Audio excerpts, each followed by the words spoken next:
Good morning, student. Today we will history.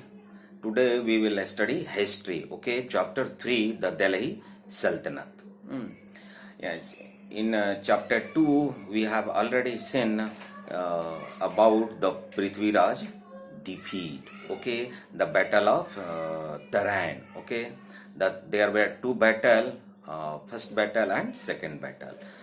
In first battle, the Prithviraj victory, but in the second battle, 1192, second battle of Taran, he was defeated, and the Muhammad Ghor victorious. Okay, after that, the period from 1206 to 1526, the Mughal Empire, the Babur. Okay, during this period, the Delhi Sultanate, and under the Sultanate, so many dynasties, and they are the 5 dynasties. Okay, they are as the Mamluk dynasty. Okay, Mamluk dynasty 1206 to 1290, and the second the Khalji dynasty, and the next Tughlaq dynasty and Sayyid dynasty, and the lastly or the 5th dynasty, that is the Lodi dynasty, Ibrahim Lodi. Okay, and the Babur. Okay, Ibrahim Lodi and Babur, and जिसमें इब्राहिम लोदी की हार होती है ना, the first battle of Panipat that was fought in 1526, and after that, after the victory of Babur, the Mughal Empire was established. Okay, so this is the history. Let's start. Okay, about the Delhi Sultanate. The period from 1206 to 1526 is referred to as the Delhi Sultanate. Period as these rulers governed from Delhi. Okay, many of the sultanates, okay, built their own capital cities such as Siri and Tughlaqabad, but the center was always in or around Delhi. Okay, कि हम देखेंगे कि कैसे दिल्ली से capital Daulatabad भी जाता है, लेकिन फिर उसे वापस आना पड़ता है ना। किस डायनेस्टी ने किस रूलर ने दिल्ली से दौलताबाद ले गया ना साउथ में, लेकिन फिर वो वापस आया, इसलिए कि वहां से उसे प्रॉब्लम हो रहा था नदर्न इंडिया को कंट्रोल करना है ना, वो इसलिए लुक आफ्टर नहीं कर पा रहा था। That's why that ruler, and who was the ruler, okay, हम देखेंगे, आगे देखेंगे। After the defeat in the battle of Taran, Prithviraj's successor Gobind was allowed to rule in Delhi and Ajmer for some time by Muhammad of Ghor. Okay, Muhammad of Ghor's trusted slave Qutbuddin Aibak.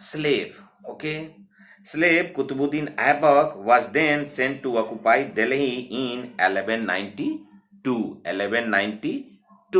Mohammad गौर की जीत हुई थी, पृथ्वीराज की हार हुई थी, और उसका slave कौन था? कुतुबुद्दीन ऐबक। ओके, अब इस देखेंगे कि इसका क्या सोर्सेस है ना, sources of information about the Delhi Sultanat, यानी कैसे जानकारी मिलती है। What are the sources, what are the स्रोत to get knowledge about the Delhi Sultanat which was the 1206 to 1526. The period between 1206 to 1526, this period is known as the period of Delhi Sultanate. Okay, और इस बीच में 5 dynasty जो हम चर्चा कर चुके। To know about the sultanate period, archaeological sources like coins, inscriptions, monuments, and literary materials like writings of foreign travelers. Okay, foreign travelers and court historians are available. Such and such things which are available that provide the information about the Delhi Sultanate, the Delhi Sultanate. The court historians wrote in Persian. Okay, और जितने भी court historians हैं वो in which of the language he had written?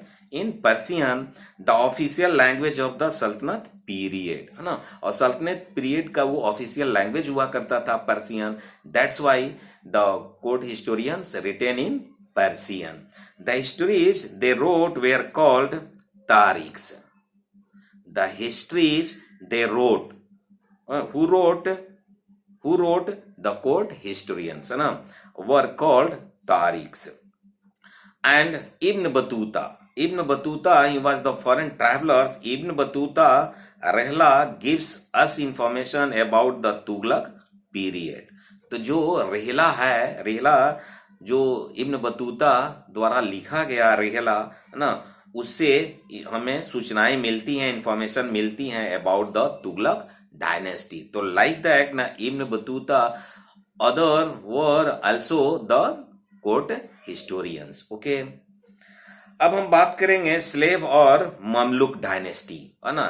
That was the first dynasty. Okay, the slave dynasty, जिसे ममलुक dynasty भी कहते हैं. Period क्या है? 1206 to 1290. Mind that.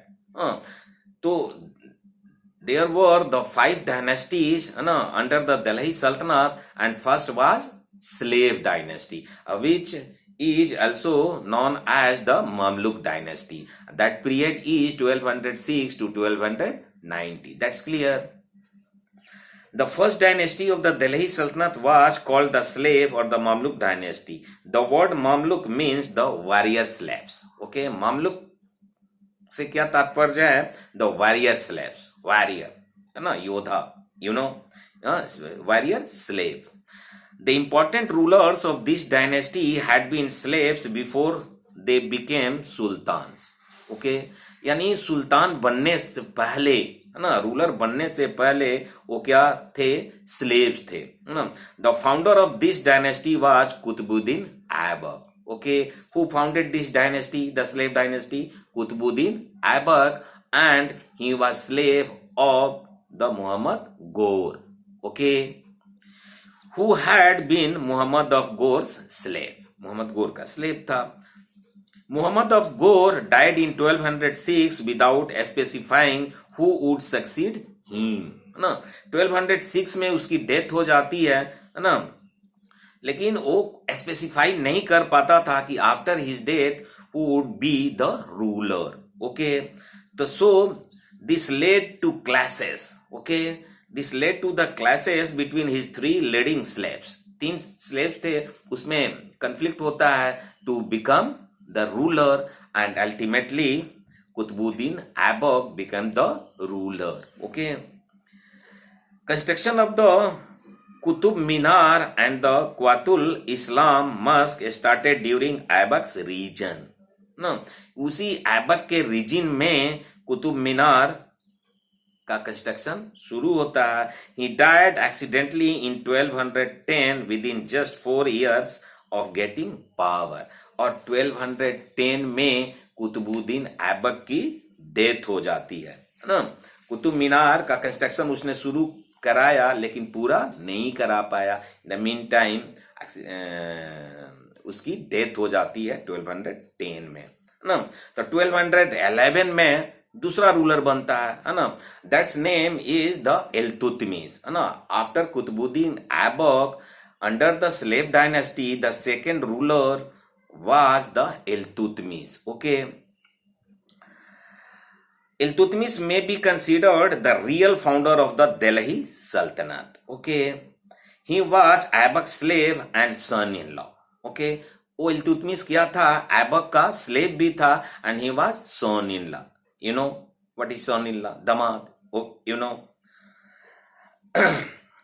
उसके बाद Razia, third ruler Razia, and she was daughter of Iltutmish. She was daughter of Iltutmish. Iltutmish के 4 बेटे थे, लेकिन वो इल्तुतमिश अपना बेटी को राजगद्दी पर बैठाना चाहता था, इसलिए कि वो क्या थी? कैपेबल थी. अब देखेंगे इल्तुतमिश के बारे में. तो इल्तुतमिश का पीरियड है 1211 टू 1236, ओके, 1211 टू 1236, 25 साल तक वो करता है शासन Iltutmish. And Razia, the next ruler of the slave dynasty, she became ruler 1236 to 1240. Her period was 1236 to 1240, no? And she was minor nobles. She was the first female Muslim. Okay, mind that. She was the first female Muslim ruler of Delhi. No? First female ruler थी. She was nominated to the throne by her father Iltutmish, who had 4 sons. No? उनके 4 बेटे थे, but she was nominated, okay, she was nominated to the throne by her father Iltutmish. Razia tried to give important post to non Turks, okay, which made the Turkish nobles angry, जिससे वो Turkish Nobel उससे क्रुद्ध रहते थे, है ना, इसलिए कि क्या की थी कि इंपॉर्टेंट जो पोस्ट थे वो नॉन तुर्क को भी दी थी. They revolted and she was ousted. She was killed trying to reclaim the throne of Delhi, है ना, and ultimately she was killed, okay. After that the Ghiyasuddin Balban 1266 to 1287, okay. Balban was Iltutmish तुर्की स्लेव, ओके. ये इल्तुतमिश का slave था, तुर्की स्लेव था Balban. The slave dynasty didn't survive too long after Balban's death, as he was succeeded by weaker rulers, है ना. और इसके बलबन की डेथ के बाद स्लेव डायनेस्टी आगे सक्सीड नहीं कर पाता है. इसके बाद जो सक्सेसर थे वे वीकर थे. It came to an end in 1290 and the Khalji dynasty began, okay. Which dynasty? Khalji. So after slave dynasty, the other dynasty which was the Khalji dynasty. That period is the 1290 to 1320. Okay, the Khalji dynasty. Khalji dynasty 1290 to 1320. Jalaluddin Firoz Khalji. Mind that. Okay, Jalaluddin Firoz Khalji period है 1290 to 1296, was the founder of the Khalji dynasty. He was the founder, okay. The Khalji dynasty founder was the Jalaluddin Firoz Khalji, okay. He was killed by his nephew. No, उसकी भी हत्या कर दी जाती है. किसके द्वारा? By his nephew. Nephew no, भतीजे के द्वारा, उसके अपने भतीजे के द्वारा. उसका नाम क्या था? अलाउद्दीन खलजी, है ना, Alauddin Khalji, who then succeeded him. अब अलाउद्दीन खलजी का पीरियड देखेंगे. अलाउद्दीन खलजी, इसका पीरियड है 1296 to 1316.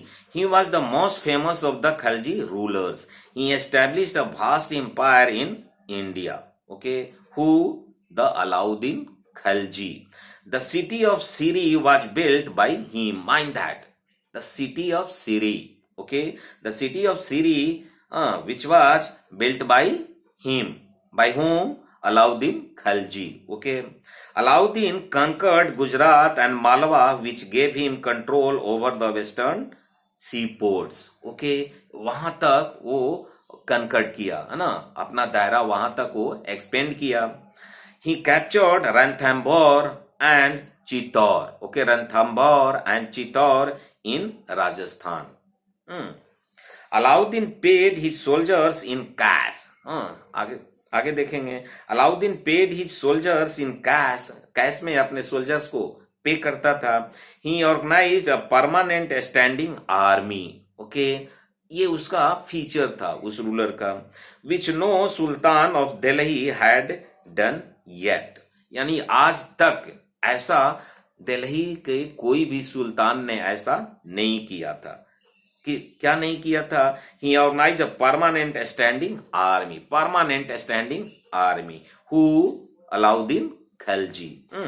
The such and such feature was under the ruler Alauddin Khilji. Okay. इसके बाद तुगलक डायनेस्टी. उसके बाद तुगलक डायनेस्टी, गयासुद्दीन तुगलक. पीरियड है 1320 to 1325. ओके. 1320 to 1325 किसका? गयासुद्दीन तुगलक का. यानी अब हम तुगलक डायनेस्टी की बात करेंगे. तुगलक डायनेस्टी का पीरियड है 1320 to 1413 ना. 1320 to 1413 ना. This period is known as the Tughlaq dynasty. Okay, and the first Tughlaq ruler was the Ghiyasuddin Tughlaq. His period was the 1320 to 1325. है ना. ये हिस्ट्री है, तो इसमें आपको डेट्स तो याद करना ही होगा. Must note down. Okay, the dates and the name of the dynasty, some of the incidents, events, and learn that. Ghiyasuddin Tughlaq belonged to the Koruna tribe. Karuna tribe. He was Alauddin's Muqta. He was Alauddin Muqta's. He died in 1325 CE and was succeeded by his son Muhammad bin Tughlaq. ना. उसकी death हो जाती है 1325 में. 1320 में ruler बनता है, 1325 में उसकी डेथ हो जाती है. And after his death his son Muhammad bin Tughlaq become ruler. Okay. Muhammad bin Tughlaq, उसका पीरियड है 1325 to 1351.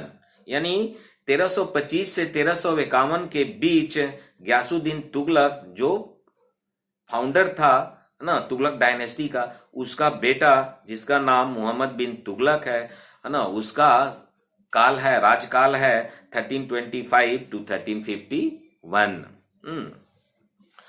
इस बीच में वो रूल करता है. The famous traveller Ibn Battuta came to India during Muhammad bin Tughlaq rule. है ना.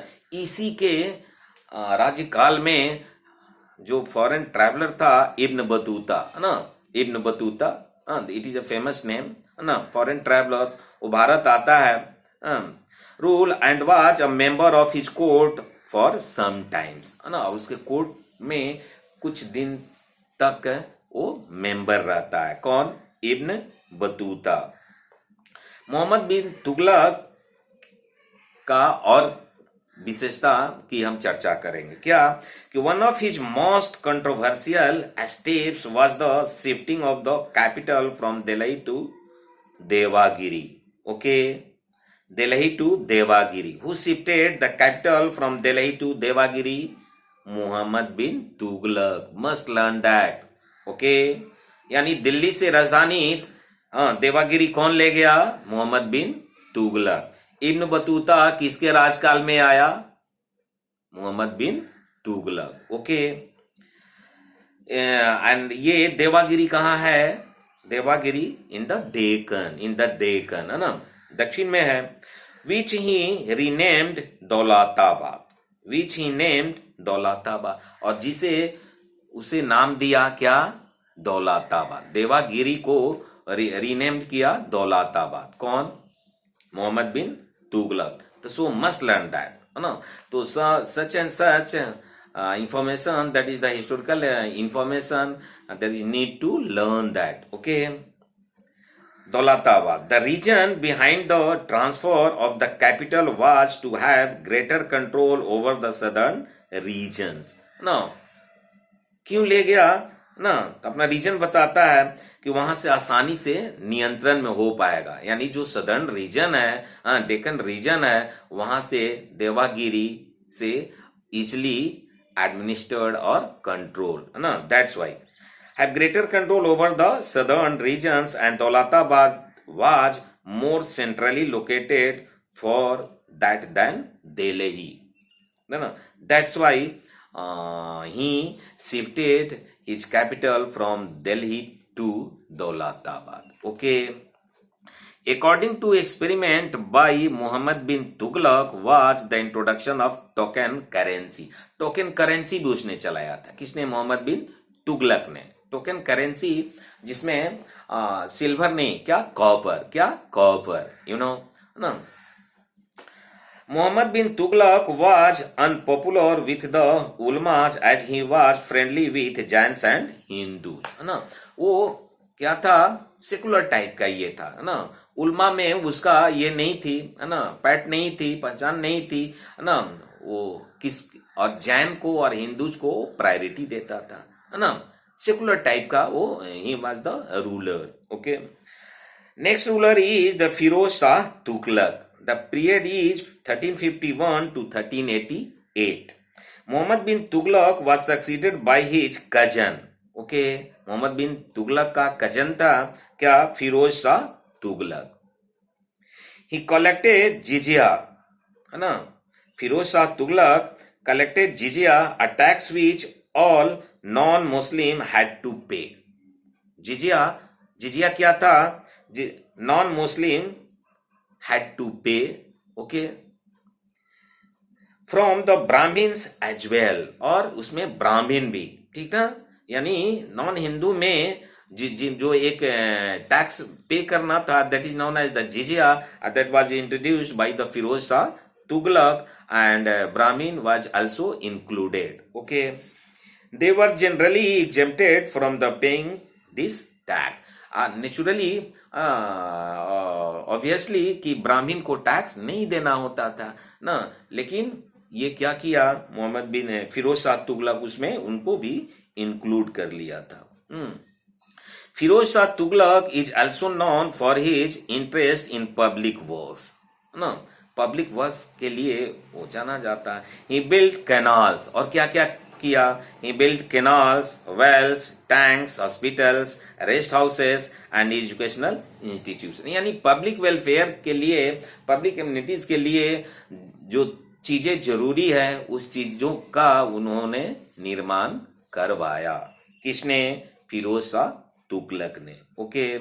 During his reign many Sanskrit texts were translated into Persian. ना, he died in 1388. Sanskrit text को उसने पर्सियन में ट्रांसलेट कराया था, अनुवाद कराया था ना, रूपांतरित करवाया था, और ही डाइड इन 1388. उसके बाद तैमूर इन्वेशन होता है 1398 में. Timur invasion, Timur was the ruler of Samarkand. Okay. Samarkand a region in central Asia. कहाँ का था, सेंट्रल एशिया का एक क्षेत्र है ना, Samarkand. In 1398, he invaded India and attacked Delhi. India पे, भारत पे धावा बोल दिया, दिल्ली पर अटैक कर दिया, हमला कर दिया. He took a large amount of the wealth and prisoners to Samarkand. यहां से बहुत धन संपदा ले गया Samarkand. The attack by Timur completely ruined the Tughlaq dynasty, है ना. तो इस तरह से जो तैमूर का जो अटैक हुआ, है ना, उसमें पूरी तरह से ध्वस्त कर दिया, तुगलक डायनेस्टी को पूरी तरह से ध्वस्त कर दिया, completely ruined. Okay. Timur left behind Khizr Khan as his deputy in India, और अपने डिप्टी को यहाँ पे छोड़ गया ना. In 1414, Khizr Khan conquered Delhi and started the Sayyid dynasty, है ना, और सैयद डायनेस्टी की शुरुआत करता है वो. This fourth dynasty of the Delhi Sultanate was in power from 1414 to 1451. Okay, mind that. The Sayyid dynasty. Sayyid dynasty 1414 to 1451. The Sultanate became weaker during this period. और इस पीरियड में सल्तनत क्या हो जाता है, कमजोर हो जाता है. जो दिल्ली सल्तनत रहा था वो क्या हो जाता है, weaker and weaker. Okay. Khizr Khan was succeeded by 3 rulers, Mubarak Shah Syed and Muhammad Shah Syed and Alauddin Alam Shah Syed. Okay. In 1451, an Afghan chief Bahlol Lodi, who Afghan chief, Afghan का चीफ था Bahlol Lodi, defeated Alauddin Alam Shah, who was the last ruler of the Sayyid dynasty and founded the Lodi dynasty. इस तरह जो अंतिम है, जब पांचवा जो डायनेस्टी है, the fifth dynasty that is known as the Lodi dynasty is established, okay, in India in 1451 to 1526. This period is known as the Lodi dynasty. Okay, the Lodi were the fifth and the last dynasty of the Delhi Sultanate period. Mind that.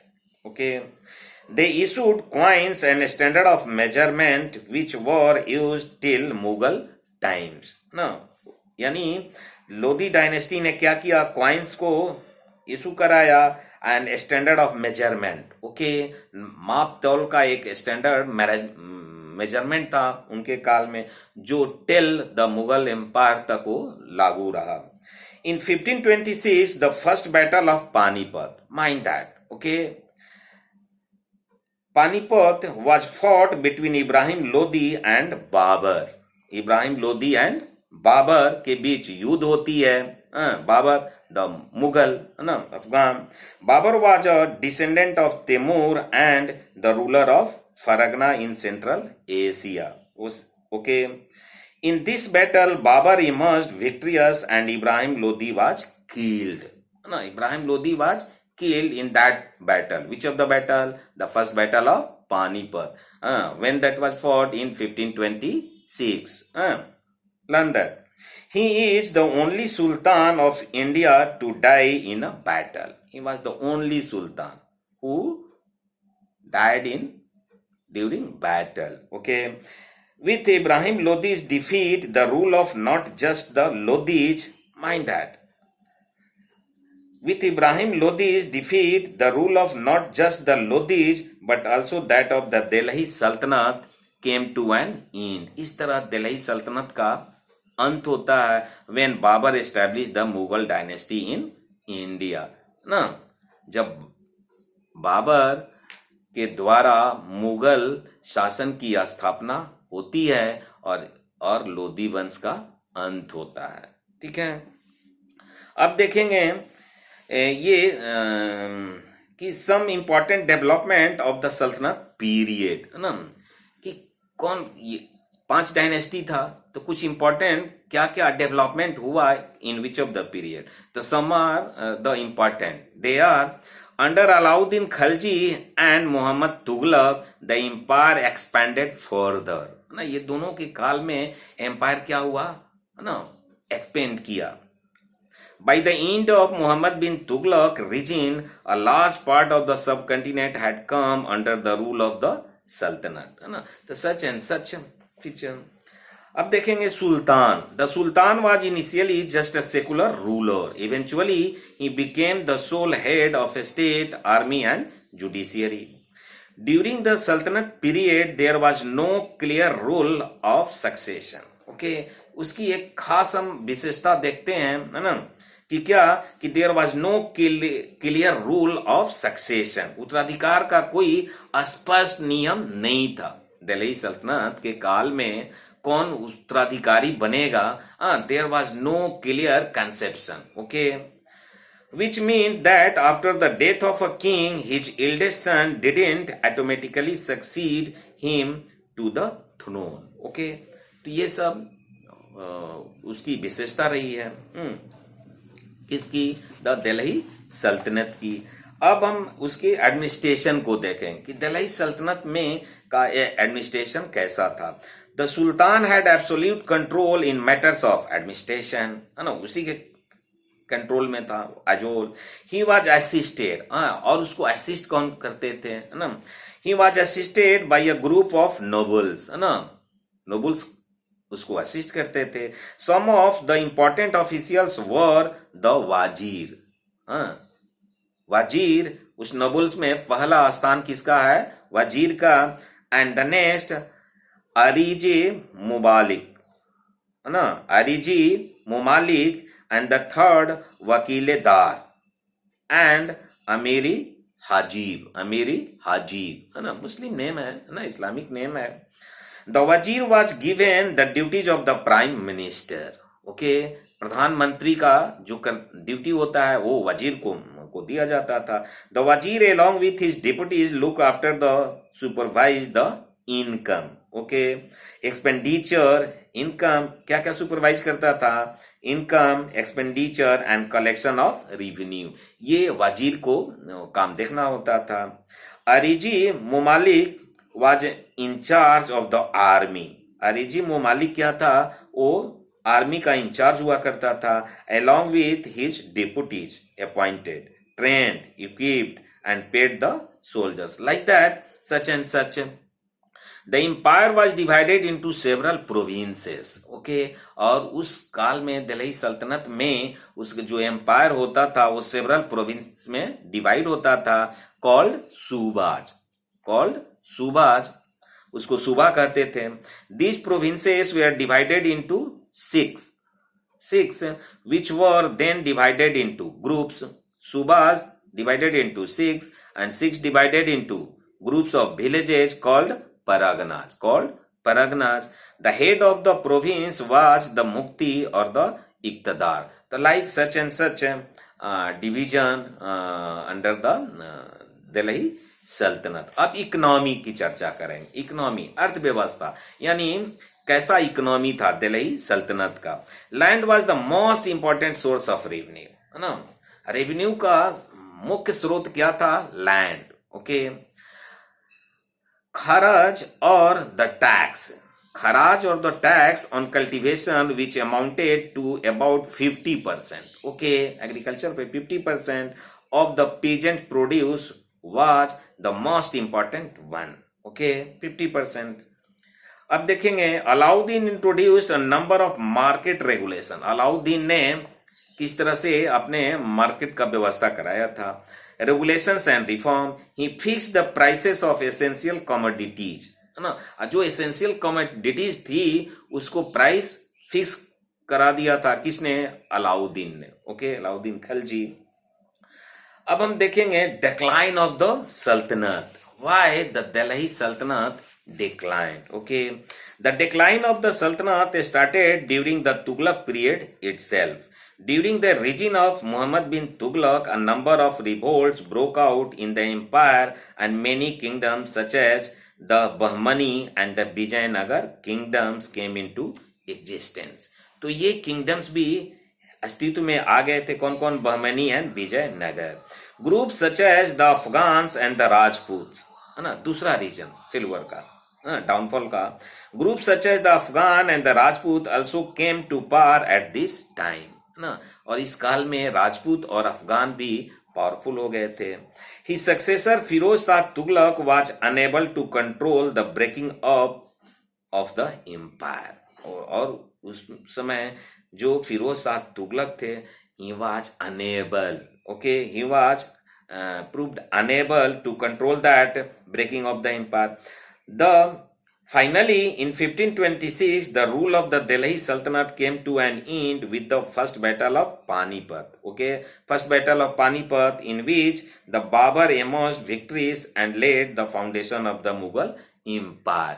इस तरह दिल्ली सल्तनत का decline होता है, downfall होता है, और Mughal empire का एस्टेब्लिशमेंट होती है ना. Mughal empire founded after the first battle of Panipat in 1526. Okay, and Babur became the ruler and he was the first Mughal ruler. Thank you.